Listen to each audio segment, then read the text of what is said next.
তৃতীয় দফায় আরও ৩ দিনের হিট অ্যালার্ট। স্কুল কলেজের বিষয়ে নতুন সিদ্ধান্ত ২-১ দিনের মধ্যে।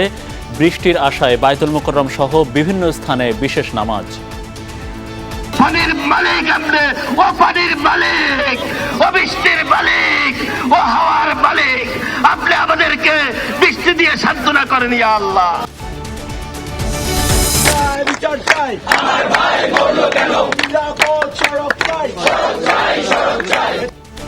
বিক্ষোভে উত্তাল চুয়েট, বিভিন্ন বিভাগে তালা ঝুলিয়ে দিয়েছে শিক্ষার্থীরা। 2 সহপাঠী নিহতের প্রতিবাদে আজও চট্টগ্রাম কাপ্তায় সড়ক অবরোধ।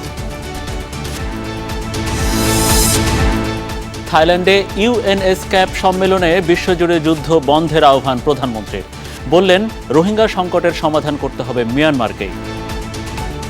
War cannot give any solution on loss of life. So, please, I call upon the world leaders to stop the war. সমৃদ্ধির জন্য শুধু মেগা প্রকল্প নয়, দরকার মানুষের ব্যক্তি স্বাধীনতা। চট্টগ্রামে যমুনা টেলিভিশনকে বললেন মার্কিন রাষ্ট্রদূত। Basic freedoms, political, economic, and legal freedoms, and how prosperous a country is. And they found the more freedoms people have, the better the economy is. যে কোনো মূল্যে উপজেলা নির্বাচন সুষ্ঠু করতে চান সিইসি। মাঠ পর্যায়ের সহিংসতা ঠেকাতে আইনশৃঙ্খলা বাহিনীকে সতর্ক থাকার আহ্বান। নির্বাচনটা নির্বাচন, এই জিনিসটা আমাদের বুঝতে হবে। যদি এক্ষেত্রে আমরা ব্যর্থ হই, তাহলে আমাদের যে গণতন্ত্রের যে অগ্রযাত্রা, সেটাও ক্ষুণ্ণ হয়ে যেতে পারে। আওয়ামী লীগ নেতারাও সুযোগ পাচ্ছেন না উপজেলায়, মন্তব্য রিজভী আহমেদের। বললেন, মন্ত্রী এমপির স্বজনরাই দখল করছে সব।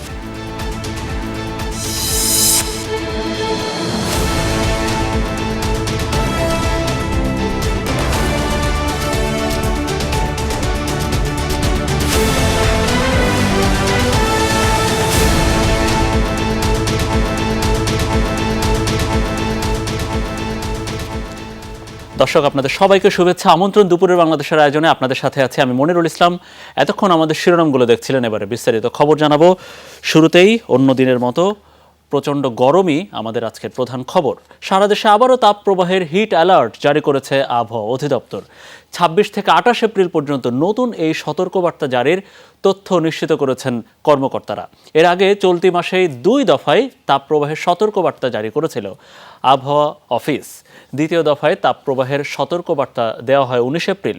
এদিকে আবহাওয়ার বুলেটিনে আজ বলা হয়েছে, দেশের সবচেয়ে বেশি তাপমাত্রা আজ মোংলায় প্রায় 42 ডিগ্রি সেলসিয়াস। রাজধানীর তাপমাত্রা ছাড়িয়েছে 39 ডিগ্রির ঘর, যদিও অনুভূত হচ্ছে 43 ডিগ্রি সেলসিয়াসের মতো। আবহাওয়া অফিস জানিয়েছে, আগামী 24 ঘন্টায় সিলেট বিভাগের 2-1 জায়গায় অস্থায়ীভাবে দমকা ঝোড়ো হাওয়া সহ বৃষ্টি বা বজ্রসহ বৃষ্টি হতে পারে। একই সঙ্গে কোথাও কোথাও বিক্ষিপ্তভাবে শিলাবৃষ্টির সম্ভাবনা রয়েছে, তবে তাতে গরম কমবে না।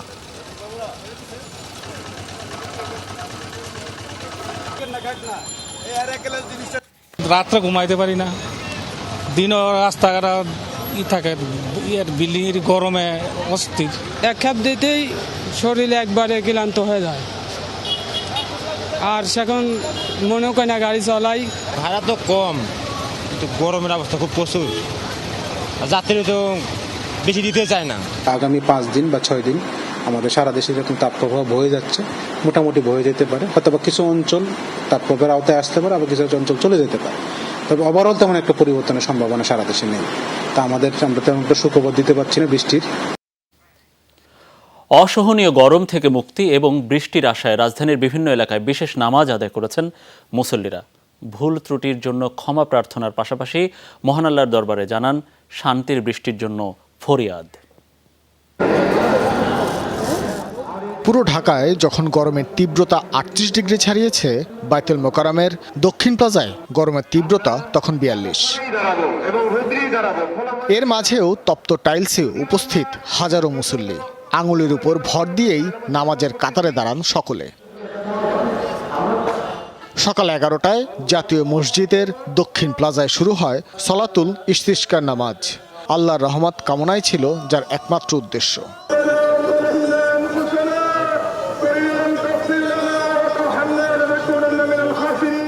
নামাজ শেষে দোয়ায় শামিল হন সমবেত মুসল্লিরা। ভুল ত্রুটি ক্ষমা করে দিয়ে শান্তি বর্ষণের ফরিয়াদ জানানো হয় মহান আল্লাহর দরবারে। মুমিন বান্দাদের প্রার্থনায় দ্রুতই সন্তুষ্ট হবেন রাব্বুল আলামিন, এমনটি প্রত্যাশা মুসল্লিদের। আল্লাহ পাক বলছেন লা তাকনাতু মির রাহমাতিল্লাহ, আমার রহমত থেকে নিরাশ হয়ে যেও না, আল্লাহ নিষেধ করেছেন। অতএব আমরা রহমতের আশা করেই আমরা দোয়া করছি এবং আমরা সালাতুল ইস্তিসকা আদায় করছি এবং তওবা করব। আসলে তওবা করা উচিত। যারা শুনছেন আমাদেরকে আমরা বলবো খাঁটিভাবে আল্লাহর কাছে আসুন, সবাই মিলে তওবা করি এবং আল্লাহর কাছে বেশি বেশি ক্ষমা চাইতে থাকি।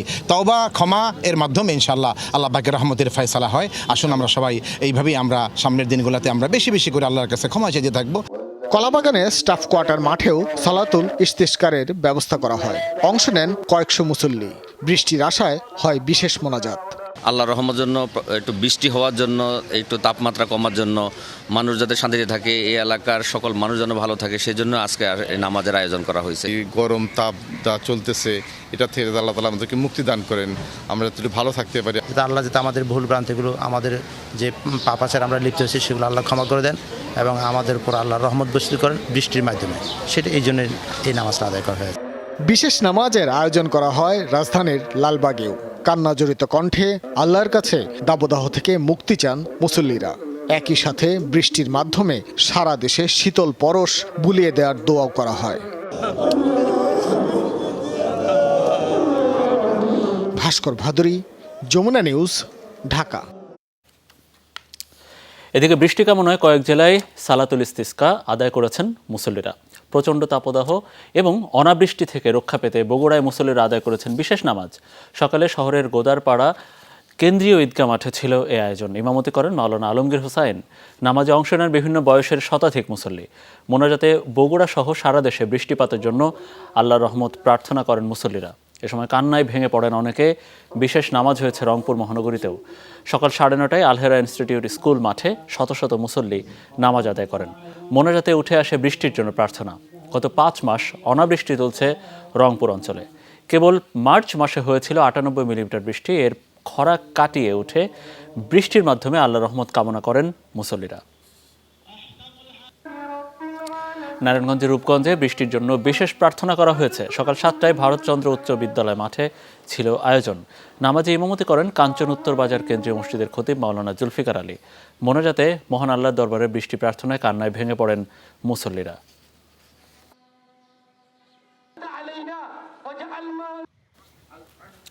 রাজবাড়ীতে বৃষ্টির জন্য বিশেষ নামাজ আদায় করা হয়েছে। সকাল 8:30টায় সার্কিট হাউস সংলগ্ন ইটভাটার মাঠের নামাজে অংশ নেন সহস্রাধিক আলেম ওলামা এবং বিভিন্ন শ্রেণী পেশার মানুষ। নামাজে ইমামতি ও দোয়া পরিচালনা করেন মাওলানা মোহাম্মদ সাইদ আহমেদ।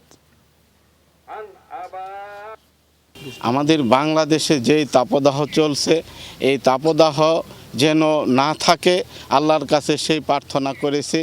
এত ভয়াবহ এরকম রৌদ্রের তাপ আমাদের পূর্বপুরুষরাও দেখে নাই, আমরা কখনো দেখি নাই। এই কারণে আজকে আমরা রাসূলের দেখানো পদ্ধতি দিয়ে আমরা আজকের এই সালাতটা পড়েছি। সামনের 2 দিন আবহাওয়ার পরিস্থিতি দেখে স্কুল কলেজ খোলার বিষয়ে সিদ্ধান্ত নেওয়া হবে জানিয়েছেন শিক্ষা প্রতিমন্ত্রী শামসুন নাহার চাপা। তিনি জানান, আগামীতে দাবদাহ আরও বাড়তে পারে রয়েছে এমন পূর্বাভাস। তাছাড়া অনেক স্কুলেই নেই অনলাইন ক্লাসের সুযোগ। এই তাপমাত্রার কথা তো বলা যায় না, কিছু আপ ডাউন করে, তবে 2 দিন আমাদের আছে ছুটি, বন্ধ আছে। সেই কারণে আমরা মনে করতেছি যে আমরা একটু দেখে তারপর টাইমে আমরা এটা সিদ্ধান্ত নেব। তৃতীয় দিনের মতো বিক্ষোভে উত্তাল চুয়েট। বাস চাপায় 2 সহপাঠী নিহতের প্রতিবাদে চট্টগ্রাম কাপ্তাই সড়ক অবরোধ করেছেন শিক্ষার্থীরা। তালা ঝুলিয়ে দিয়েছে বিভিন্ন বিভাগে। সকালে চুয়েটের প্রধান ফটকের সামনের সড়কে অবস্থান নেন আন্দোলনকারীরা। গাছের গুঁড়ি ফেলে যান চলাচল বন্ধ করা হয়।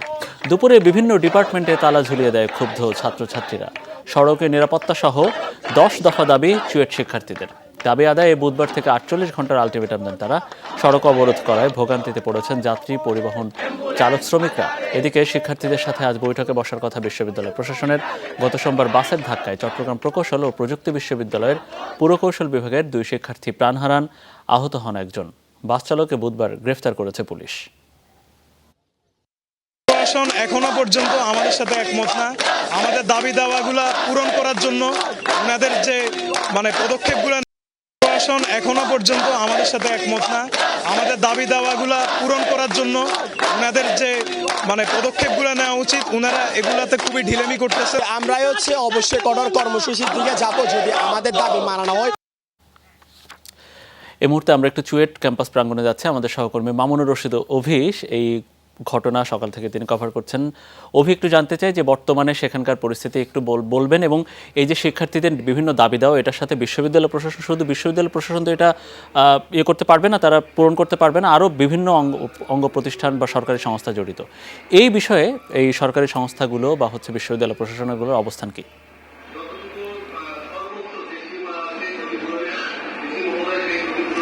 মনির, কিন্তু আমরা এখন পর্যন্ত চুয়েট ক্যাম্পাসে রয়েছি এবং আন্দোলনরত শিক্ষার্থীরা কিন্তু গত দুদিনের মতো কিন্তু তাদের যে সকাল থেকে আন্দোলন সেটি তারা অব্যাহত রেখেছেন এবং সড়ক কিন্তু অবরোধ করে রেখেছেন। সড়কে কোনো ধরনের যানবাহন কিন্তু এখন পর্যন্ত চলাচল করতে আমরা দেখিনি, বা সব ধরনের যানবাহন তারা আসলে চলাচল বন্ধ করেছেন।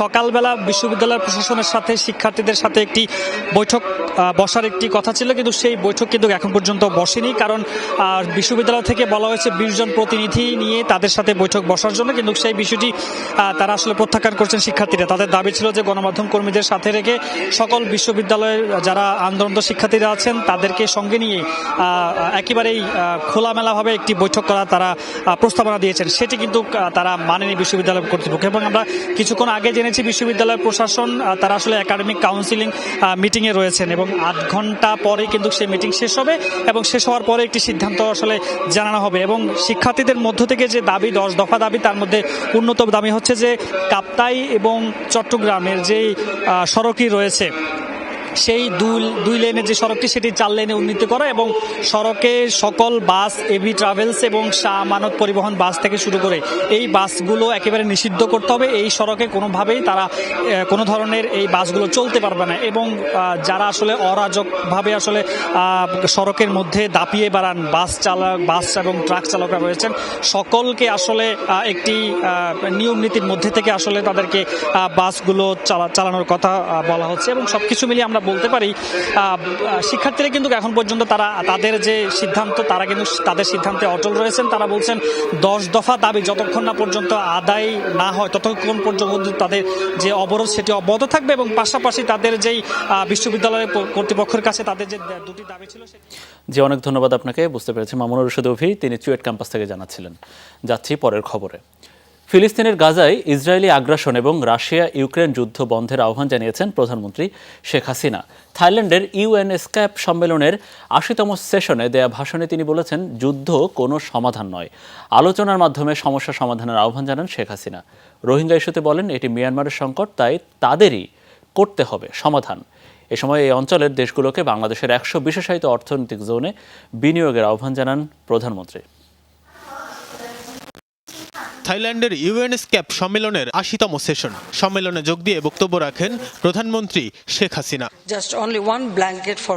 আলোচনার মাধ্যমে চলমান সব যুদ্ধ বন্ধে বিশ্ব নেতাদের কার্যকরী পদক্ষেপ গ্রহণের আহ্বান জানান প্রধানমন্ত্রী। The war is going on. Genocide is going on in Palestine. It must be stopped. War cannot give any solution, only loss of life. Children, women are the worst sufferer. Younger generation, they lost their life. Then why war? So, please, I call upon the world leaders to stop the war. এ সময় Rohingya issue তুলে ধরে শেখ হাসিনা বলেন, মিয়ানমারের সংকট তাদেরই সমাধান করতে হবে। বাংলাদেশের নিরাপত্তা ঝুঁকি রোধে দ্রুত রোহিঙ্গাদের নিরাপদ প্রত্যাবাসনের আহ্বান জানান তিনি। In the backdrop of ongoing armed conflicts in Myanmar, the Rohingya repatriation process is also getting delayed. This is creating serious security risks within and beyond our territories. We must ensure that the Rohingyas can go back home in safety and dignity, and the earliest possible.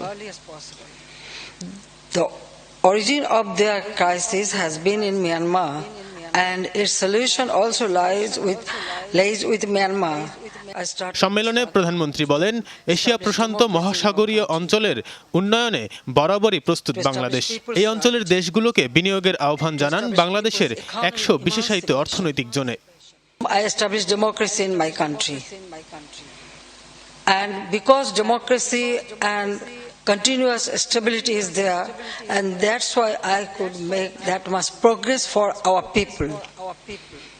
I wanted to do more, but because of this war and conflict, and then sanction, counter-sanction, inflation, all these reasons, I could go further. But I am trying my best to give our people more better life. Sheikh Hasina বলেন, আওয়ামী লীগ ক্ষমতায় এসে দেশের মানুষের গণতন্ত্র এবং মানবাধিকার নিশ্চিত করেছে।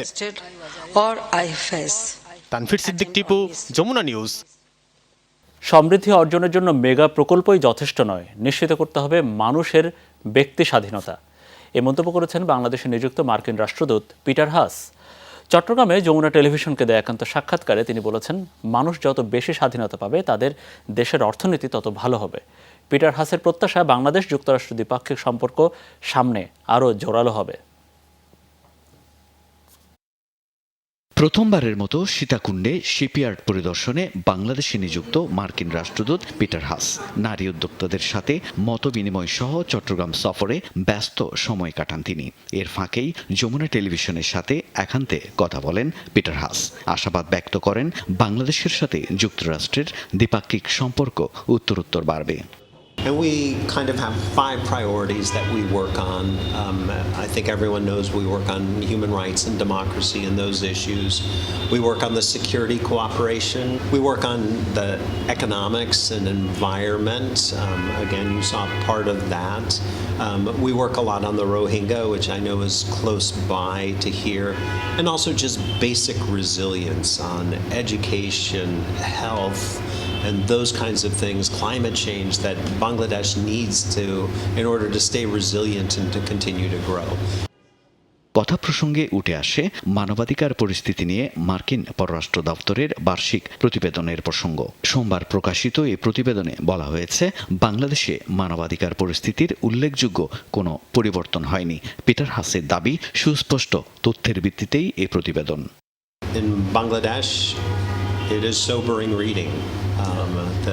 The human rights abuses that we've seen and documented. And we don't do this in the sense that we're perfect. We're not. And people rightly criticize the United States for some of our human rights issues. But that until you start looking at them and trying to address them, they don't just go away. The U.S. Think tank issued a report where it talks about the link between basic freedoms, political, economic, and legal freedoms, and how prosperous a country is. And they found the more freedoms people have, the better the economy is. Last night I had মার্কিন রাষ্ট্রদূত মনে করেন, mega প্রকল্পের চেয়েও মানুষের ব্যক্তি স্বাধীনতার আকাঙ্ক্ষা বেশি। I think that's critical in the context of Bangladesh's desire to become a developed country by 2041 as part of the Prime Minister's Vision 2041. And just to realize that to get to that prosperity, it's not all about mega projects and doing this and doing that, that a huge part of it is providing individual citizens the freedom to make their own choices, and that is what will spur the country's development. Jamshed Chowdhury, Jamuna news, Chattogram. উপজেলা নির্বাচন যে কোনো মূল্যে সুষ্ঠু করতে হবে বলে জানিয়েছেন প্রধান নির্বাচন কমিশনার কাজী হাবিবুল আউয়াল। তিনি বলেন, ভোটাররা যেন নির্বিঘ্নে ভোট দিতে পারে সেই ব্যবস্থা করতে হবে। দুপুরে রাজধানীর আগারগাঁও উপজেলা পরিষদ নির্বাচন উপলক্ষে মাঠ প্রশাসনের সাথে আইনশৃঙ্খলা রক্ষাকারী বাহিনীর বিষয়ক সভায় এই কথা বলেন তিনি। সিএসি বলেন, স্থানীয় নির্বাচনে আবেগ অনুভূতির জন্য কিছুটা বিশৃঙ্খলা হয়। বাংলাদেশে যে গণতন্ত্র আছে তা সুষ্ঠু নির্বাচনের মাধ্যমে প্রমাণ করতে হবে। যে কোনো ধরনের সহিংসতা এড়ানোর বিষয়ে সজাগও থাকতে হবে। নির্বাচনটা নির্বাচন, এই জিনিসটা আমাদের বুঝতে হবে। যদি এক্ষেত্রে আমরা ব্যর্থ হই, তাহলে আমাদের যে গণতন্ত্রের যে অগ্রযাত্রা, যেটার দৃষ্টান্ত আপনারা প্রতিষ্ঠিত করেছেন বিগত 7ই মার্চের সাধারণ নির্বাচনে, সেটাও ক্ষুণ্ণ হয়ে যেতে পারে। উপজেলা নির্বাচনে আওয়ামী লীগ নেতারাও সুযোগ পাচ্ছেন না, মন্ত্রী এমপির স্বজনরাই সব দখল করছে, এমন মন্তব্য করেছেন বিএনপির সিনিয়র যুগ্ম মহাসচিব রিজভী আহমেদ। দুপুরে নয়াপল্টনে এক অনুষ্ঠানে রিজভী বলেন, মানসিক ভারসাম্য হারিয়ে উল্টাপাল্টা কথা বলছেন সরকারের মন্ত্রীরা।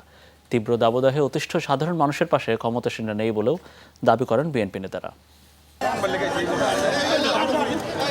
চলমান দাবদাহে অতিষ্ঠ নগরবাসীর মাঝে খাবার পানি ও স্যালাইন বিতরণ কর্মসূচি পালন করে ঢাকা মহানগর দক্ষিণ বিএনপি।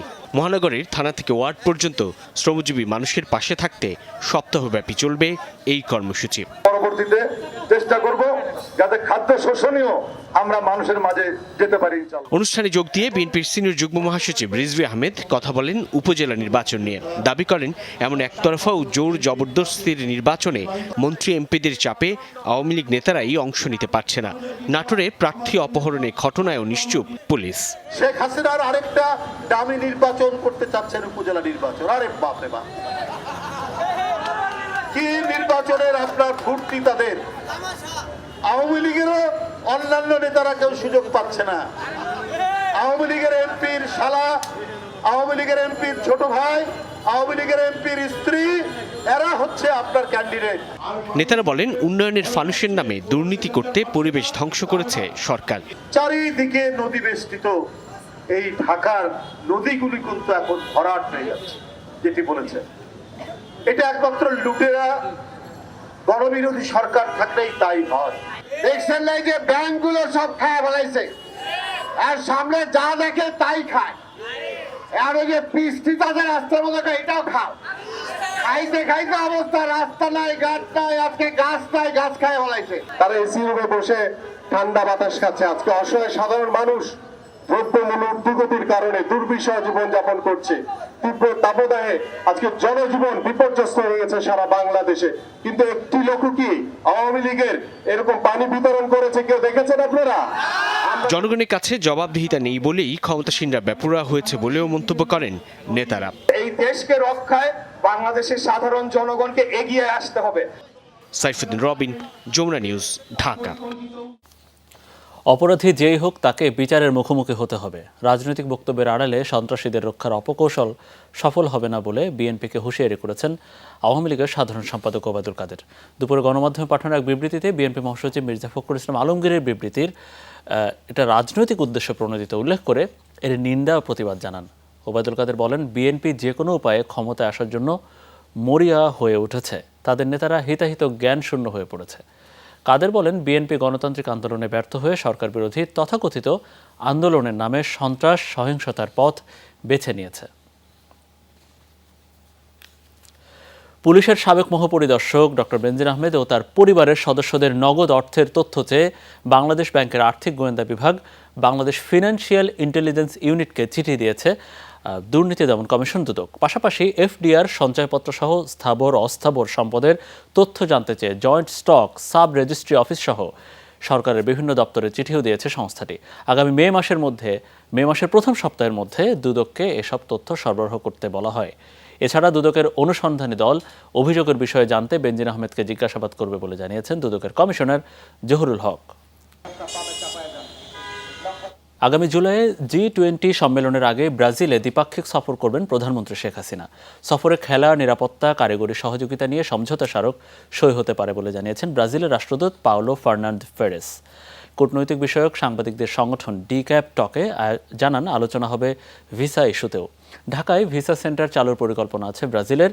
রাষ্ট্রদূত জানান, অনুমতি মিললে ঈদের আগেই ব্রাজিল থেকে গরু আমদানি সম্ভব। বাংলাদেশে এখনও কোনো বিনিয়োগকারী না থাকলেও শীঘ্রই এখানে বিনিয়োগের সম্ভাবনা আছে, বিশেষ করে পোশাক আর প্রযুক্তি খাতে। রোহিঙ্গা প্রত্যাবাসনকে গুরুত্বপূর্ণ বলে মনে করেন রাষ্ট্রদূত। তিনি বলেন, আন্তর্জাতিক আইনকে মেনেই ব্রাজিল চলবে, ফলে আইপিএস কিংবা বিআরআই নিয়ে আপাতত ভাবনা নেই ব্রাজিলের।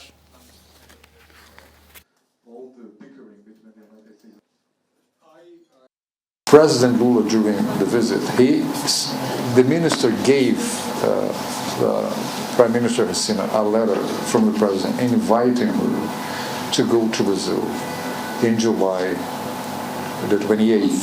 Okay.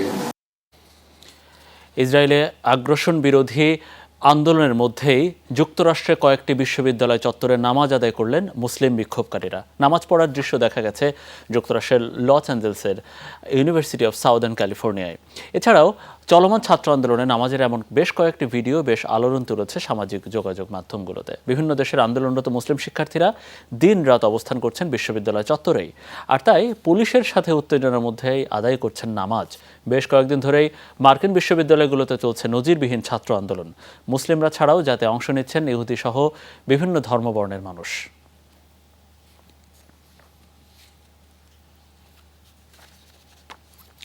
এদিকে যুক্তরাষ্ট্রের বিশ্ববিদ্যালয়গুলোতে ছড়িয়ে পড়া বিক্ষোভ থামাতে আরও জোরালো পদক্ষেপের দাবি জানিয়েছেন ইসরায়েলের প্রেসিডেন্ট বেনিয়ামিন নেতানিয়াহু।